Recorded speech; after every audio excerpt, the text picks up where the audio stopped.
Hey guys, this side CA में Ashutosh Lata from Jaipur Rajasthan for you all. So guys, स्वागत है आप सभी लोगों का लाटा प्रोफेशनल एकेडमी के प्लेटफॉर्म पर, जहां पर कॉस्टिंग आसान है। आज के इस वीडियो में मैं आप लोगों के साथ डिस्कस करने वाला हूं ब्रेक इवन एनालिसिस, जिसे आप लोग इंटर में मार्जिनल कॉस्टिंग के नाम से जानते थे। उसका एक पर्टिकुलरली एक ही सम इस वीडियो में मैं डिस्कस करूंगा, जो कि मुझे लगता है कि ब्रेक इवन एनालिसिस में कहीं ना कहीं यूनिक सम था। और यूनिक सम उनके लिए है जो ऑब्वियसली केवल सीए में कर रहे हैं। मेरे को ये सम थोड़ा सा यूनिक मैं इसलिए नहीं कहूंगा कि मुझे, अगर मैंने सीए नहीं किया होता तो डेफिनेटली मुझे भी कहीं ना कहीं एक बार के लिए ये यूनिक लगता है कि यार ये सम है क्या। दोस्तों, मैं आप लोगों को बता दूं, इंस्टीट्यूट ने ये सम पिक किया सीए फाइनल के एग्जाम से। आई गेस 2014-15 के टाइम पर सीए फाइनल के एग्जाम में ये सम पूछा गया था, और फिर उसके लेटर ऑन सीए इंस्टीट्यूट ने इसको अपने स्टडी मटेरियल में भी ऐड कर दिया था। बट हमारे मटेरियल में या पास्ट एग्जामिनेशन पेपर में कहीं पर भी ये सम नहीं था। तो ये सम बिल्कुल आपके लिए नया एक सम आया, जो कि कब था? जून 2023 के न्यू सिलेबस में, दैट मीन सिलेबस 2022 के एग्जाम में, पूरे 7 मार्क्स के लिए। ऑल्दो दोस्तों, मैं आप लोगों को बता दूं, इस क्वेश्चन को जब हम सॉल्व कर देंगे ना, तो आप लोगों को लगेगा सर ये तो बहुत आसान सा सम था, आप इसको यूनिक क्यों बोल रहे हो। दोस्तों, इस पर्टिकुलर इस सम की अगर मैं बात करता हूं, तो इस सम को हम लोगों को ना प्रॉपरली माइंड को अप्लाई करना है, और प्रॉपर तरीके से अगर हम इस चीज को इवेल्युएट कर पाएंगे, या मैं यूं कहूं कि अगर आप क्वेश्चन को ढंग से रीड करेंगे ना, तो डेफिनेटली आप इस सम के अंदर कहीं पर भी कोई भी मिस्टेक नहीं करेंगे, और इस सम को आप बहुत आसानी के साथ समझ भी जाएंगे। तो आइए दोस्तों, मैं स्टार्ट करता हूं इस सम को। ये सम क्या कह रहा है, एक एक लाइन को, क्योंकि मैं आपको बता दूं ये 7 मार्क्स का सम है, इसमें से 5 मार्क्स तो आप लोगों के अच्छे से वेल रीडिंग को जाते हैं। अगर आपने इसको अच्छे से रीड एंड अंडरस्टैंड कर लिया ना, तो 2 नंबर का है भाई साहब इसका सॉल्यूशन। तो आप लोग देखिएगा क्या कर रहे हैं इस क्वेश्चन में। हमारी बुक में क्वेश्चन नंबर 13 है, जो कि लास्ट क्वेश्चन था ब्रेक इवन एनालिसिस में। You have been approached by a friend, आपको आपके एक फ्रेंड ने अप्रोच किया। Who is seeking your advice, जो आपसे एडवाइस चाह रहा है, किसका बारे में?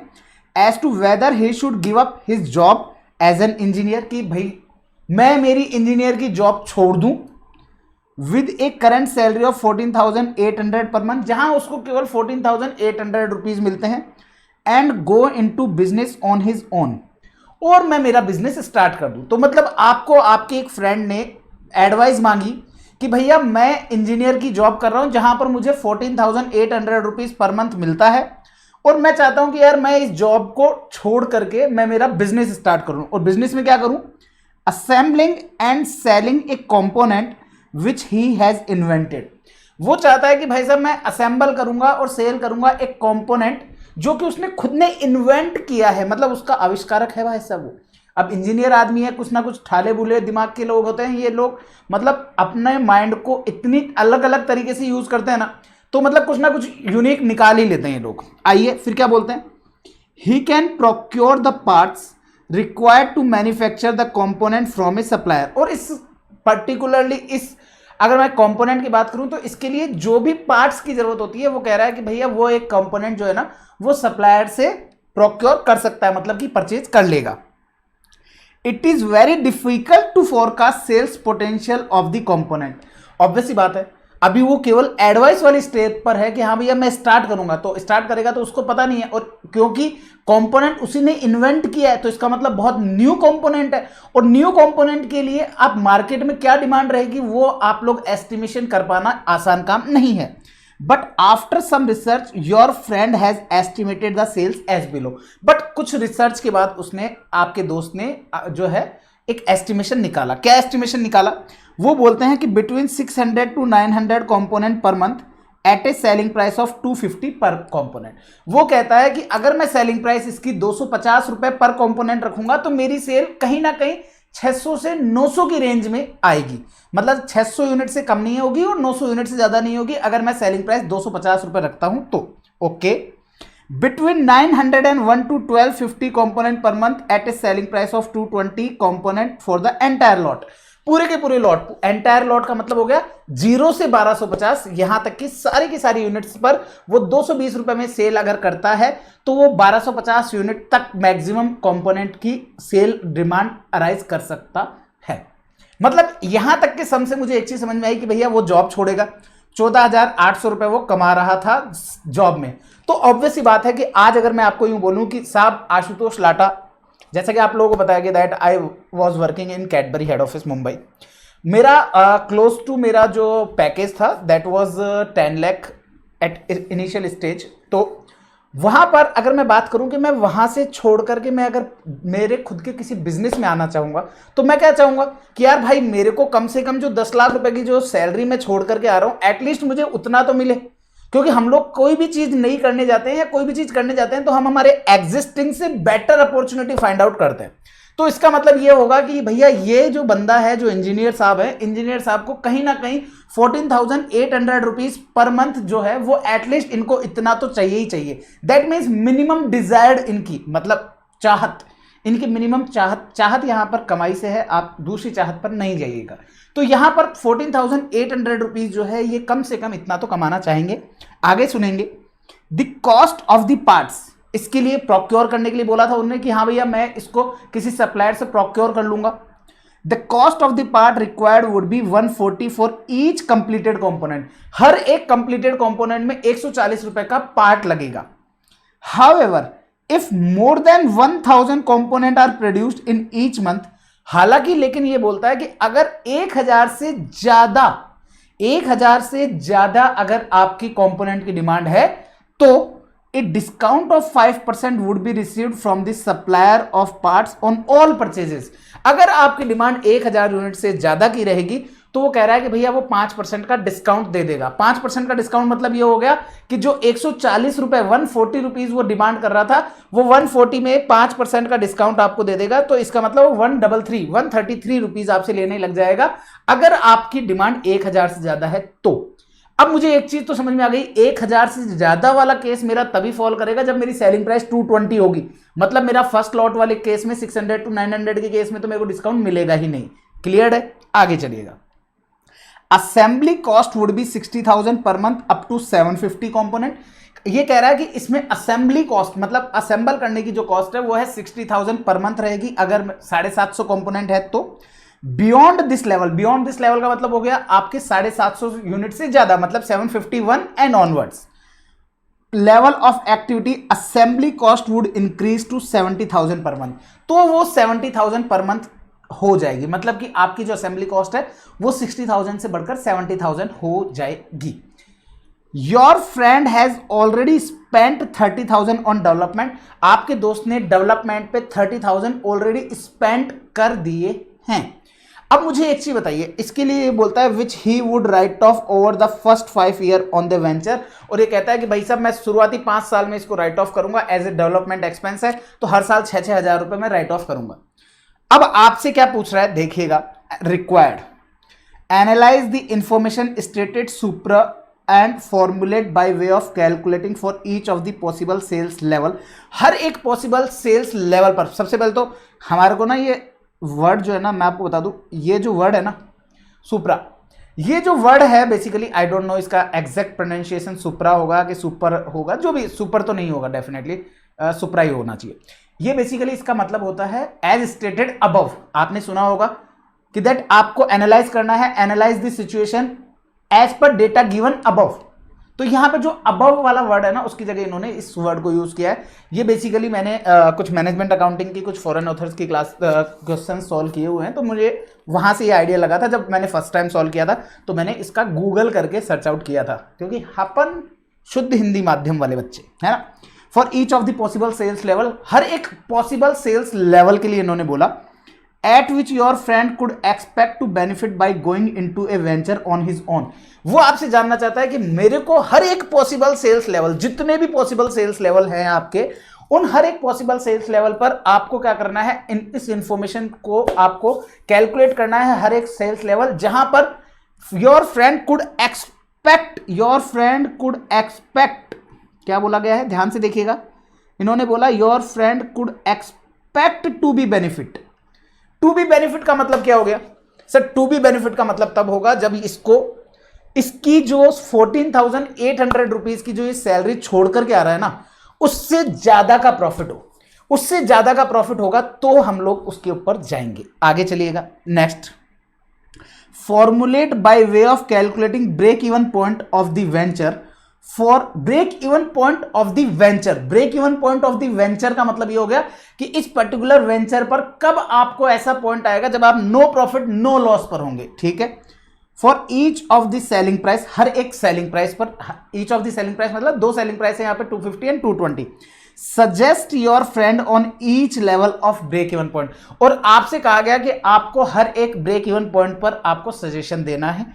फिर advise your friend as to viability of the venture, और फिर इस वायबिलिटी वेंचर की क्या सिचुएशंस है उसके ऊपर आपको देना है। मैं आपको बता दूं इन तीनों सम्स को हम लोग जब सॉल्व करेंगे ना, तो कहीं ना कहीं इनमें हम लोग सॉल्व केवल एक ही चीज कर रहे होंगे, और वो है हर एक पॉसिबल सेल्स लेवल पर क्या आपका कौन सा लेवल होगा जहां पर आप लोगों को प्रॉफिट आएगा। और प्रॉफिट कब आएगा साहब? प्रॉफिट सिंपल सी चीज है, हम जब सेल करें तो सेल में से वेरिएबल कॉस्ट लेस हो जाए, आता है कंट्रीब्यूशन, कंट्रीब्यूशन में से फिक्स्ड कॉस्ट लेस हो जाए जो कि है हमारी असेंबली कॉस्ट। तो बचने वाला जो प्रॉफिट है जी, वो बचने वाला प्रॉफिट हमारा 14,800 रुपीज से ज्यादा होना चाहिए। 14,800 रुपीज से ज्यादा क्यों होना चाहिए? क्योंकि भैया 14,800 पर तो मैं अपने इस वेंचर में ब्रेक इवन पर आऊंगा। सर ब्रेक इवन पर कैसे आओगे? वो तो आपका 14,800 तो आपका प्रॉफिट होगा। दोस्तों मैं अगर इस पर्टिकुलरली वेंचर की बात करूं तो 14,800 जो है वो मेरे लिए अपॉर्चुनिटी कॉस्ट है, मतलब इंजीनियर साहब के लिए अपॉर्चुनिटी कॉस्ट है। तो इंजीनियर साहब के लिए जो वो अपॉर्चुनिटी कॉस्ट है तो वो उससे कम के प्रॉफिट को एक्सेप्ट नहीं करेंगे। एक्सेप्ट नहीं करेंगे। तो एक्सेप्ट नहीं करेंगे तो इसका मतलब मिनिमम डिजायर्ड जो उनका सेल रहेगा, वो मिनिमम डिजायर्ड आप उनका सेल होगा जो फिक्स्ड कॉस्ट है असेंबली कॉस्ट वो, प्लस 14,800 का जो उनका सैलरी है वो। फिर उसके बेसिस पर हम लोग यहां पर इसको क्या करेंगे, इसकी वायबिलिटी चेक करेंगे। अब दोस्तों मैं आपको बता दूं, ये जो पर्टिकुलरली सम है ब्रेक इवन एनालिसिस, ठीक है, इसका ये सम है आप लोगों का क्वेश्चन नंबर 13। आइए अब मैं इस सम को, आप लोगों को कुछ भी लिखने का नहीं है, एक बार के लिए पहले आप मेरे को सुन लीजिएगा। पूरा सम आपको मैंने बहुत अच्छे से डिटेल में पूरे 10 मिनट से 11 मिनट का समय लिया है मैंने इस क्वेश्चन को एक्सप्लेन करने में, ताकि आपको एक एक चीज समझ में आ जाए। अब जो मैंने एक्सप्लेन किया ना उस चीज को मैं यहां पर आप लोगों के लिए ग्राफिकली भी प्रेजेंट करूंगा।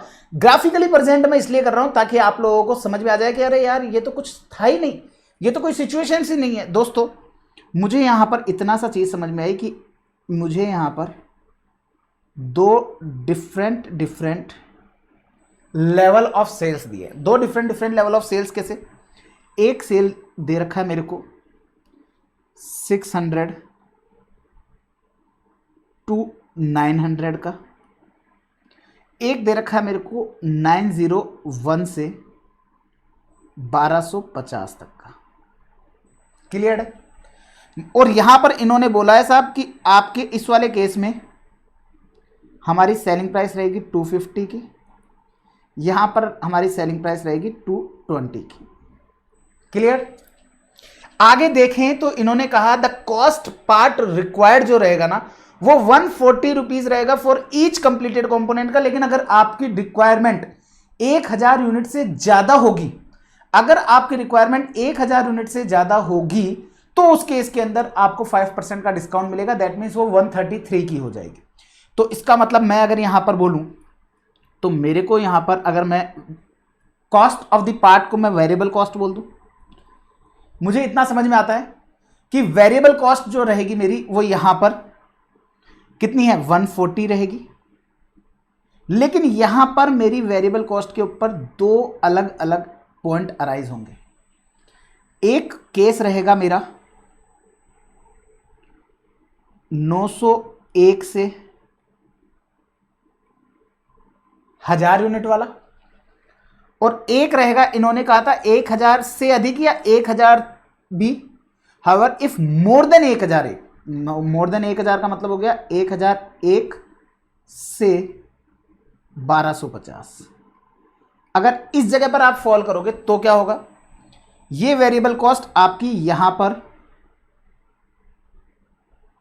140 की 140 ही रहेगी, लेकिन इस जगह पर 133 हो जाएगी। इस जगह पर 133 हो जाएगी। उम्मीद करता हूं यहां पर क्लियर है। क्वेश्चन ने कहा था आप लोगों को कि भैया मैं यहां पर वेरिएबल कॉस्ट जो कॉस्ट ऑफ पार्ट है 1000 यूनिट से ज्यादा की डिमांड होगी तो 1001 से ज्यादा की डिमांड होगी तो उस केस के अंदर मेरे को 5% का डिस्काउंट मिल जाएगा। ठीक है जी, कॉस्ट वाला काम हो गया। आगे चलिएगा, क्वेश्चन कहता है असेंबली कॉस्ट जो है ना वो अगर आपकी अप टू 750 है तो 60,000 रुपए रहेगी। अप टू 750 का मतलब हो गया, अगेन यहां पर भी आपके दो लेवल क्रिएट होंगे, मतलब कि 600 टू 750 और 751 टू 900। तो ऐसे केस में आपको यहां पर जो असेंबली कॉस्ट है जिसे मैं फिक्स्ड कॉस्ट कहूंगा वो फिक्स्ड कॉस्ट यहां होगी 60,000, यहां हो जाएगी आपकी 70,000 और क्वेश्चन ने कहा था 750 के बाद में ये जो रहेगी ये 750 के बाद में रहेगी 70,000। तो इसका मतलब ये हो गया कि आपके इन दोनों केसेस में भी ये 70,000 एंड 70,000 ही रहेगी। क्या ये मेरा ग्राफिकली जो प्रेजेंटेशन है ये आपको समझ में आ रहा है? और अगर आपको समझ में आ रहा है तो भैया आपके लिए ये क्वेश्चन बहुत आसान बन चुका है, बनेगा नहीं, बन चुका है। मतलब अगर मैं इस जगह पर बात करूं तो मेरे लिए यहां पर टोटल 4 पॉसिबल सेल्स लेवल मुझे नजर आ रहे हैं, मुझे 4 पॉसिबल सेल्स लेवल नजर आ रहे हैं और अब मैं उन 4 पॉसिबल सेल्स लेवल को एक साथ आप लोगों के सामने लेकर के आ रहा हूं। 1 2 3 एंड 4। मैं इन चारों के चारों लेवल को आप लोगों के सामने लेकर के आ रहा हूं। पहला लेवल मुझे नजर आ रहा है 600 से 750 वाला, एक मुझे नजर आ रहा है 751 से 900 वाला, एक मुझे नजर आ रहा है 901 से 1000 वाला और एक नजर आ रहा है 1001 से 1250 वाला।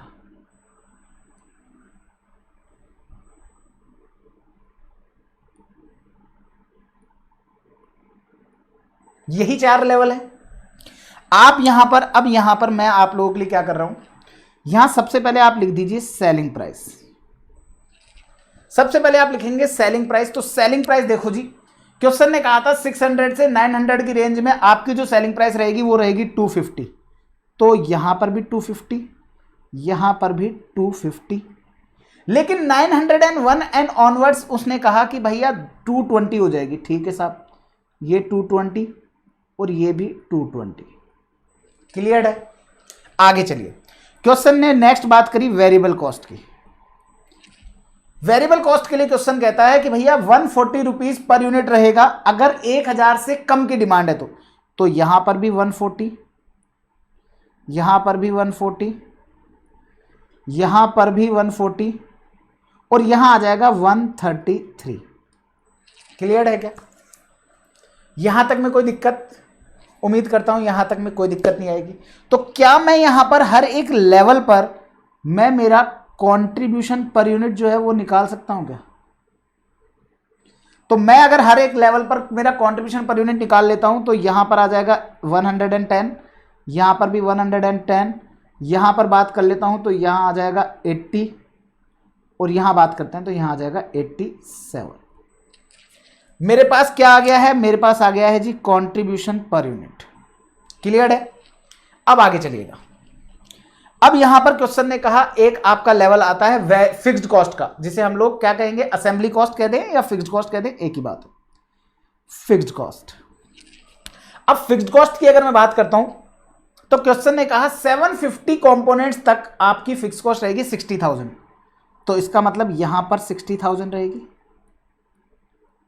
यहां से 750 एंड ऑनवर्ड्स क्वेश्चन ने कहा कि वो बढ़कर के 70,000 हो जाएगी। ठीक है जी, 70,000, 70,000, 70,000, ये लो जी। और ये है इस क्वेश्चन की समरी। जिसको ये क्वेश्चन का समरी समझ में आ गया उसके लिए क्वेश्चन बहुत आसान हो गया। दोस्तों यहां पर क्या था, आप लोगों को सर क्या ये जो हमें ग्राफिकल प्रेजेंटेशन देकर के आनी है? नो, ये ग्राफिकल प्रेजेंटेशन आप लोगों के केवल माइंड के पर्पस के लिए है ताकि आप लोगों को आसानी हो जाए। आपको मैं रिकमेंड करूंगा कि आप लोग ये जो ग्राफिकल प्रेजेंटेशन है ना, इसमें समय जाया ना करें। आप लोग केवल रफली इस ग्राफिकल प्रेजेंटेशन को कॉपी के लास्ट में बना सकते हैं। अगर इस तरह का कोई भी सम एग्जाम में आपको देखने को मिलता है तो आपके पास सारा काम आ चुका है। अब यहां से आपका क्वेश्चन का सॉल्यूशन कैसे होना चाहिए वो मैं आपको बताता हूं। सबसे पहला नोट बनेगा, सबसे पहला और पहली बात तो इसका जो पहला नोट बनेगा ना, वो मैंने ऑलरेडी क्वेश्चन की शीट में ही दिया हुआ है। दिस सैलरी ऑफ 14,800 पर month is a benefit forgone by going into a business. जो सैलरी है आपकी 14,800 की, ये बेसिकली क्या है, ये 14,800 की सैलरी है आपका बेनिफिट फॉरगोन, मतलब ऑब्वियस ही बात है ना, आप बिजनेस में जा रहे हो तो बेनिफिट फॉरगोन है, तो it should therefore be considered as minimum profit. तो ये आपका मिनिमम प्रॉफिट कंसिडर किया जाएगा, which must be earn per month, जो कम से कम आपको आपके वेंचर से इतना तो कमाना ही कमाना है, in order to be not worse than before, ताकि आप जो पुरानी सिचुएशन थी उससे तो बुरे ना हो, नहीं तो घर वाले जूत देंगे अलग, है ना, घर वाले ठोक देंगे कि तूने, तेरा ही ये बिजनेस में जाने का दिमाग तेरा था, अच्छा भला 1 तारीख को सैलरी आ रही थी 14,800 रुपए, तो उससे कम पे नहीं जाना है। तो वो आपके लिए मिनिमम रिक्वायरमेंट हो गई, ठीक है। इसके आगे सुनिएगा, ये जो सम है ना 30,000 ऑलरेडी स्पेंट, ये तो ऑब्वियस बात है संक कॉस्ट है, आपके लिए रिलेवेंट नहीं है किसी भी तरह के डिसीजन मेकिंग के लिए। On the development work on the new venture can not be recovered, वो रिकवर नहीं हो सकती, irrespective of the decision then it should be ignored, तो इररिलेवेंट है, आपको इग्नोर करते हुए चलना है।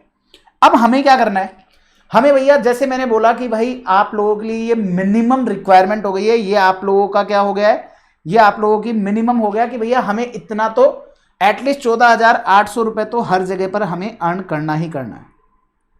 14,800 यहां पर भी, यहां पर भी, यहां पर भी और यहां पर भी, ये आप लोगों के लिए बेसिक मिनिमम रिक्वायरमेंट है। अब मैं आप लोगों को ना इस सम को यहीं पर ही मैं सॉल्व करके दिखा रहा हूं। इससे मैं क्या करूंगा, मैं आप लोगों के साथ यहां पर मेरे इस पर्टिकुलर हर एक सिनेरियो में, हर एक केस सिनेरियो में मैं आप लोगों के लिए क्या निकाल दूंगा, मेरा एक ब्रेक इवन निकाल दूंगा कि भैया ये मेरा ब्रेक इवन है। ब्रेक इवन मतलब कि इससे नीचे अगर मैं सेल करता हूं तो मेरे को लॉस होगा और इससे ज्यादा ऊपर सेल करूंगा तो मेरे को प्रॉफिट होगा। अब ये कैसे आएगा सर, आप लोगों को margin of safety, sorry desired sales वाला कॉन्सेप्ट याद है।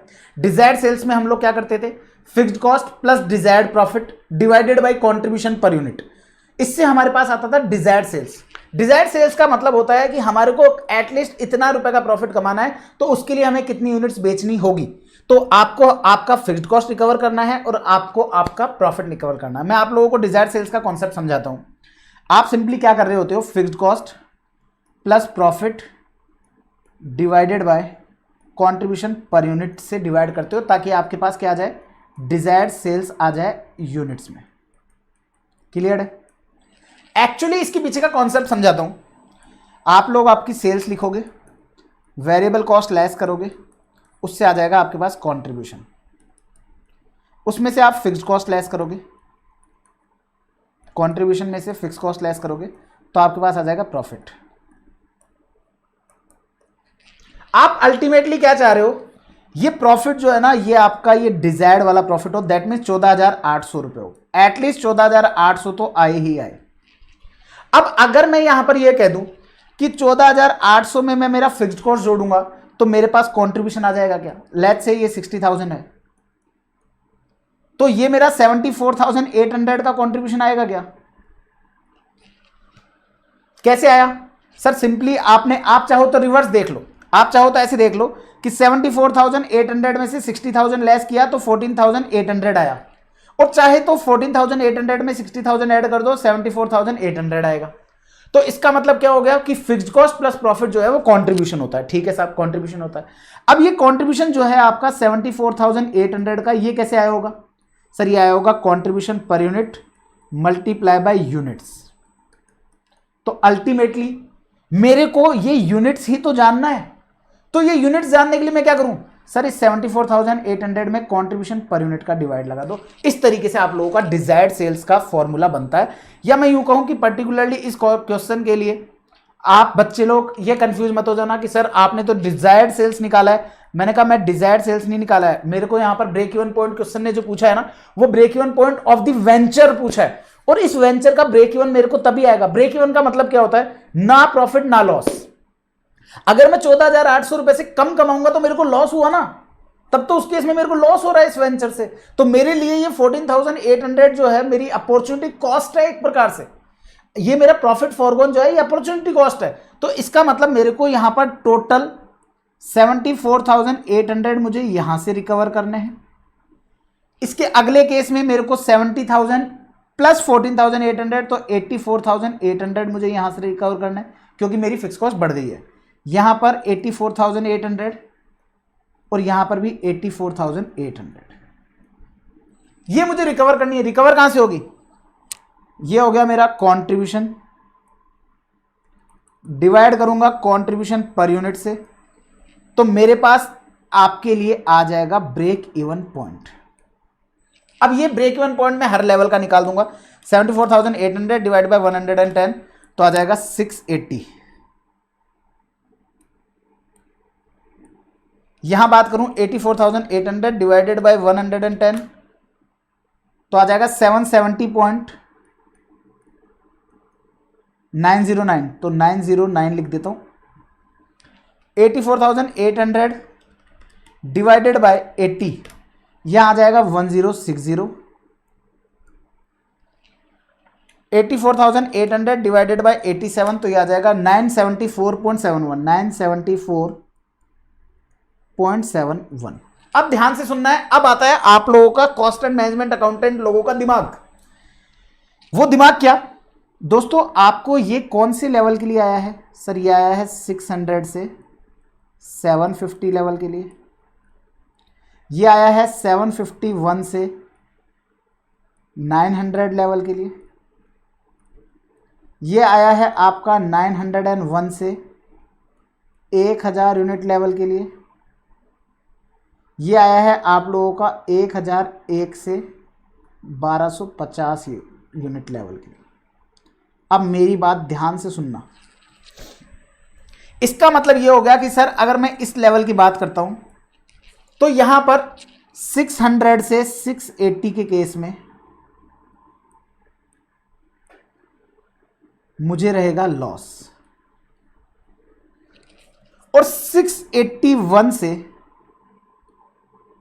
750 तक रहेगा मुझे प्रॉफिट। मतलब मेरा 680 जो है 680 यूनिट्स अगर मैं सेल करूंगा तो जाकर के मैं कह सकता हूं कि मैं मेरी सैलरी निकाल लूंगा। 680 तक तो मेरी केवल सैलरी निकलेगी।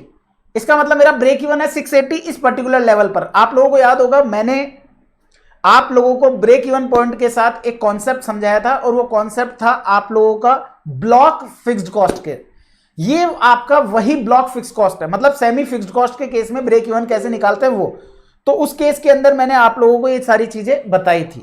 आगे चलते हैं, नेक्स्ट लेवल की बात करता हूं। तो यहां पर मुझे क्लियरली नजर आ रहा है कि 751 से 770.909.91 लिख देता हूं तो मुझे रहेगा लॉस, और 771 लिख देता हूं मैं, वैसे आप लोगों के इंस्टीट्यूट ने पॉइंट्स में लिखा है, से 900 के केस में रहेगा मेरे को प्रॉफिट। यहां अगर मैं बात करता हूं तो आप देखेंगे ध्यान से 901 से लेकर के 1000 यूनिट के केस में साहब यहां तो आपको हर केस में लॉस ही होगा। क्यों जी? क्योंकि आपको इस जगह पर, आपको अगर मैं बात करूं यहां पर ब्रेक इवन भी 1060 आएगा, तबकि आपका ये तो ब्लॉक में फॉल ही नहीं करता। तो जब आपका कोई भी break even point in case of semi fix cost अगर आपके ब्लॉक में फॉल नहीं कर रहा है, तो इसका मतलब ये हो गया दोस्तों कि वो उस पर्टिकुलर ब्लॉक में ब्रेक इवन पॉइंट अचीव कर पाना पॉसिबल ही नहीं है। तो आप लोगों को इस चीज का ध्यान रखना है। उम्मीद करता हूं क्लियर रहेगा। नेक्स्ट की बात करता हूं तो यहां पर इस वाले केस में तो इस दो आपका प्रॉफिट ही प्रॉफिट है। इस वाले केस में प्रॉफिट ही प्रॉफिट है। क्यों? क्योंकि ब्रेक इवन पॉइंट आता है 974 पर, तब ये तो ब्लॉक ही स्टार्ट 1001 से होता है, तो यहां पर आपका प्रॉफिट ही प्रॉफिट है। तो यहां पर आप लोगों को जो रिकमेंडेशन है वो रिकमेंडेशन अब आप पढ़ लेते हैं। Advise on the viability at a selling price of 250। अब अपन यहां बात करें सेलिंग प्राइस 250 पर, तो 250 के केस में हम क्या कहेंगे भैया? 250 के केस में यहां लॉस वाली सिचुएशन मैंने बता दी कि 600 से 680 के बीच में लॉस रहेगा, और 751 से 771 तक के बीच में लॉस रहेगा। 681 से 750 पे प्रॉफिट है, 771 से 900 में प्रॉफिट है। यही बात हमको यहां पर इसको एडवाइस करनी थी कि भैया इन लेवल्स का ध्यान रखना। at a selling price of 250 he will not be a loss if demand of the component exceeds 680 units to 749 units तक रहेगा, कोई लॉस नहीं रहेगा, एंड 770.909 से 900 तक रहेगा तो उसको कोई लॉस नहीं है।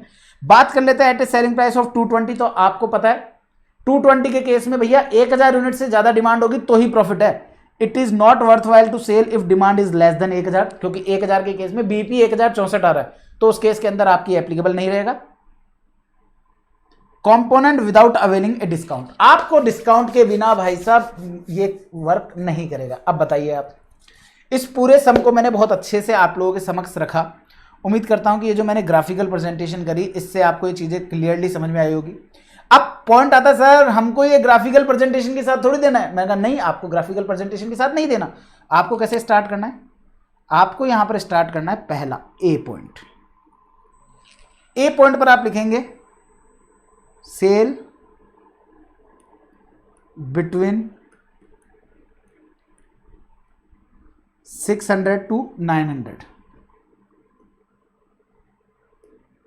और ब्रैकेट में लिख देंगे सेलिंग प्राइस 250।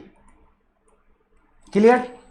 अब इस केस के अंदर आपको ए पॉइंट बनाना है जिसमें आपका आएगा 600 से 750 का केस, और फिर इसके बारे में आपको पूरी कैलकुलेशन निकालनी है। कौन सी वाली कैलकुलेशन, ये आपको सारी चीजें वहां पर लिख करके आनी है, पूरा पैराग्राफ बना करके प्रॉपर्ली कि इस केस में सेलिंग प्राइस है 250 की, वेरिएबल कॉस्ट है इतना, फिक्स कॉस्ट रहेगी इतनी, ये मिनिमम हमको रिकवर करना है। तो ऐसे केस में हमारा जो बीपी आता है वो 680 आता है। फिर हम यहाँ लिखेंगे कि इस रेंज के अंदर अगर आपका 600 से 680 की रेंज में अगर आपकी यूनिट्स आती है तो कंपनी, मतलब ये जो बंदा है, ही विल सफर लॉस, या मैं यूं कहूं he will not even earn his salary amount, और फिर उसके बाद में अगर रहता है तो अमाउंट अर्न कर पाएगा। फिर इसी तरीके से हम लोग इसके अंदर क्या करेंगे, इसी का फिर हम लोग बी पार्ट कैलकुलेट कर देंगे।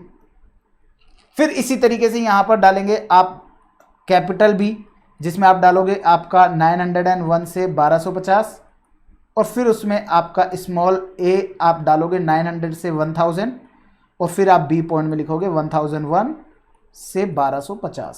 ये आप करेंगे और ऐसा करके आपको एक पूरी वाइबिलिटी आपने निकाल दी, और फिर उसके बाद में एक डिसीजन दे देना।